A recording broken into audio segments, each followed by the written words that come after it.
In contrast to the allhandsondeck response to hurricanes in Texas and Florida, President Trump has been shockingly inert when it comes to Puerto Rico's and the U.S. Virgin Islands' devastation in the wake of Hurricane Maria, which appears far more serious and potentially long-lasting than the damage visited by Hurricanes Harvey and Irma. The Virgin Islands have been hit twice, by Irma and then by Maria.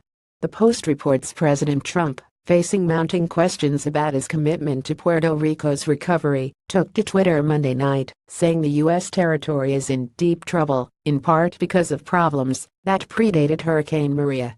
Trump said Puerto Rico was already suffering from broken infrastructure, including an old electrical grid, which he said was devastated by Hurricane Maria, as well as massive debt. Food, water and medical are top priorities, and doing well, Trump said in his series of tweets, which credited the Federal Emergency Management Agency. He noted that, by contrast, Texas and Florida, hit by earlier hurricanes, are doing great. This is stunning.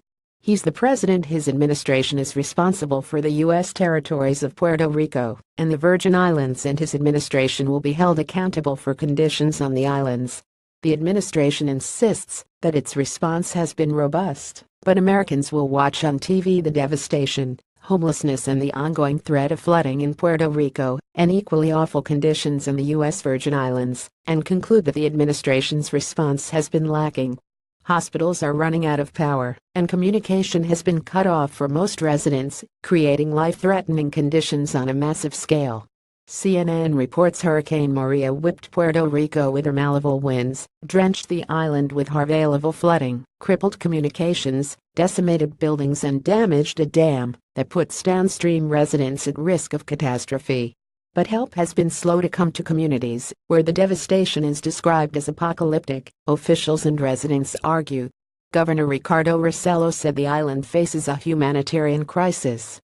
He urged Congress to approve a commensurate aid package as the U.S. Commonwealth, already hammered by a prolonged economic crisis, tries to get back on its feet. The governor joined others in emphasizing that Puerto Ricans are American citizens. In contrast to the relief package for Texas that flew through Congress, aid for Puerto Rico is not expected to come up for a vote for weeks. Everyone not living under a rock during Hurricane Katrina recalls the photo of President George W. Bush looking out the airplane window at the destruction down below in New Orleans. Trying to stay out of the way of first responders, Bush was labeled as remote, cut off and even racist. His presidency never recovered. Here the image may be of Trump shouting about NFL players at a political rally in Alabama, or a screenshot of his obsessive tweets and insults about athletes standing or not during the national anthem. His neglect of the Spanish-speaking American territory will be labeled racist, and he surely has provided ample evidence of his lack of concern for anyone but his own base of primarily white males. Someone at the White House apparently caught on. Today, the administration hurriedly announced that Trump would be visiting Puerto Rico next Tuesday. He'd better be careful before and during his visit not be caught in his own brownie, "You're doing a heck of a job," Bush's comment to his FEMA chief, Michael Brown moment. Trump cares only about what's in front of his nose and what's on Fox News, which has been wall-to-wall protest coverage.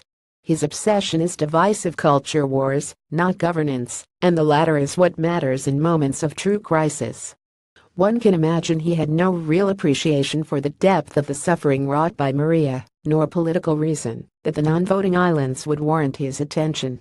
He better focus fast, utilize every resource imaginable, and stop engaging in divisive nonsense in lieu of responding to a third natural disaster.